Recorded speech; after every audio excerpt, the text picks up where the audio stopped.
Friends ఇప్పుడే అందిన వార్త కొత్త రేషన్ కార్డులకు సంబంధించి ఏదైతే పంపిణీ కసరత్తు అంటూ లేటెస్ట్ అప్డేట్ అయితే రావడం జరిగిందండి. సో ఆ వివరాలు ఏంటి, లిస్ట్లో పేరు అనేది ఉందా లేదా ఇలా చెక్ చేసుకోవచ్చు అనమాట. వీడియోని చివరి వరకు చూడండి, అర్థమవుతుందండి. ఛానల్ సబ్స్క్రైబ్ చేయకుండా చూస్తున్నట్లయితే కొత్తగా ఛానల్ వస్తే తప్పకుండా సబ్స్క్రైబ్ చేసుకొని bell button all notification activate చేసుకోండి. చూస్తున్న ప్రతి ఒక్కరు కూడా లైక్ బటన్ ఈ విధంగా ఉంటుంది, లైక్ చేయండి. మిత్రులందరూ కూడా వీడియోని షేర్ చేయండి. వివరాలకు వెళ్ళిపోదామండి. రేషన్ కార్డు సంబంధించి తెలంగాణలో రేషన్ కార్డుల పైన గుడ్ న్యూస్ అండి. తెలంగాణలో రేషన్ కార్డుల పంపిణీకి రంగం సిద్ధమవుతుందన్నమాట.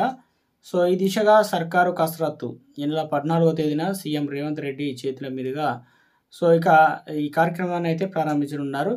కొత్త రేషన్ కార్డుల మంజూరులో భాగంగా రాష్ట్ర ప్రభుత్వం కొత్తగా 4.76 దరఖాస్తులు అయితే ఆమోదం పొందిందనమాట. వీటి ద్వారా మొత్తం 11.30 లక్షల మందికి ప్రయోజనం అయితే కలుగుతుందని అధికార వర్గాలు అయితే చెప్తున్నాయి అన్నమాట. అధికారులు వీరందరి పేర్లు కూడా పౌర సరఫరాల శాఖ వెబ్సైట్లో అందుబాటులో అయితే ఉంచిందనమాట. వివరాలు తెలుసుకుందామండి మనం. ఇట్లా కొత్త రేషన్ కార్డులకు సంబంధించి పాటు పాత రేషన్ కార్డులో జోడింపులు అయిన కుటుంబ వివరాలు కూడా తెలుసుకునేందుకు వీలుగా పౌర సరఫరాల శాఖ చర్యలు చేపట్టింది. ఇప్పటికే పేర్లు వచ్చిన వాళ్ళు రేషన్ కార్డు తీసుకుంటున్నారు. అయితే వీరికి ఫిజికల్గా కార్డులు అయితే పంపిణీ చేయాల్సి అయితే ఉందన్నమాట. సో కార్డులు ఏవో ఓన్లీ ఆన్లైన్లో చూపిస్తుంది అనమాట. అయితే ఇంట్లో ఇప్పుడు రేషన్ కార్డు పంపిణీ కార్యక్రమాన్ని సీఎం చేతుల మీదుగా పంపిణీ చేసిన తర్వాత అన్ని నియోజకవర్గాల ప్రక్రియ ప్రారంభమవుతుందని ఇటు మంత్రులు ఎమ్మెల్యేల ద్వారా నిర్వహించే దిశగా ప్రభుత్వం కార్యాచరణ సిద్ధమైతే చేస్తున్నట్లు, ఇందుకు అనుగుణంగా కొత్త కార్డులు నేరుగా లబ్ధిదారులకు పంపిణీ అయితే చేస్తారనమాట. పంపిణీ చేసేటువంటి తేదీలతో పాటు ప్రాంతాలను స్థానిక అధికారులు ప్రకటిస్తారు. ఆ తేదీలకు అనుగుణంగా లబ్ధిదారులు వారి రేషన్ కార్డులు అయితే తీసుకోవచ్చు అనమాట. ఇక ఇప్పటి వరకు మంజూరైనటువంటి కొత్త కార్డులతో పాటు కుటుంబ సభ్యుల జోడింపు వివరాలు పౌర సరఫరాల శాఖ వెబ్సైట్ ద్వారా సులభంగా తెలుసుకోవచ్చు. రేషన్ కార్డులు నంబరు లేదా మీ సేవ దరఖాస్తు చేసుకున్న సమయంలో జనరేట్ అయ్యేటువంటి రిజిస్ట్రేషన్ నెంబర్ ఆధారంగా అధికారిక అదేవిధంగా వెబ్సైట్ కార్డులు నేరుగా డౌన్లోడ్ చేసుకోవచ్చు. ఈ కార్డులు ఏ రకంగా అంటే కార్డులో కుటుంబ సభ్యులు కనుక పూర్తి వివరాలు అయితే చూపిస్తాయి అన్నమాట.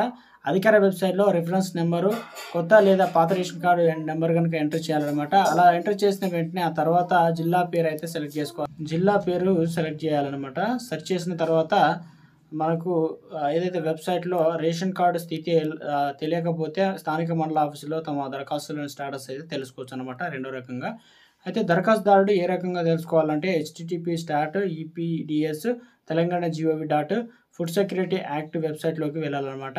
అందులో హోమ్ పేజ్లో FSC అని సెర్చ్ చేసి ఆప్షన్ పైన క్లిక్ చేయాలి. తర్వాత పేజ్లో రేషన్ కార్డు డ్రాప్ డౌన్లో FSC అనగా సెర్చ్ ఆప్షన్ పైన నొక్కాలన్నమాట. అనంతరం FSC ఏదైతే రెఫరెన్స్ నెంబరు లేదా పాత రేషన్ కార్డు ఉంటే ఆ నెంబరు ప్రస్తుత రేషన్ కార్డు నెంబర్ ఎంటర్ చేయాలి. తర్వాత వచ్చేసి మీ జిల్లాను ఎంపిక చేసి సెర్చ్ ఆప్షన్ పైన క్లిక్ చేయాలి.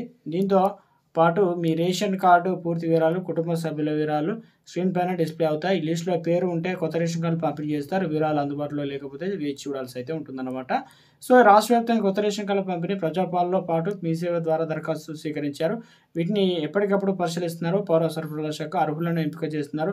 కేవలం కొత్త కార్డులే కాకుండా మార్పుల చేర్పుల కోసం కూడా వచ్చిన వాటిని కూడా పరిశీలిస్తున్నారు అన్నమాట. సో ఇక్కడ వచ్చేసి మనకు రేషన్ కార్డు సంబంధించి ఏదైతే ఉన్నాయో పాత రేషన్ కార్డు కొత్త రేషన్ కార్డు పైన ఇలా నెంబర్ ఎంటర్ చేసి సెర్చ్ చేసిన వెంటనే ఇక్కడ మనకు డీటెయిల్స్ అన్నీ కూడా కనిపిస్తాయి అన్నమాట. ఇక్కడ కింది వరకు.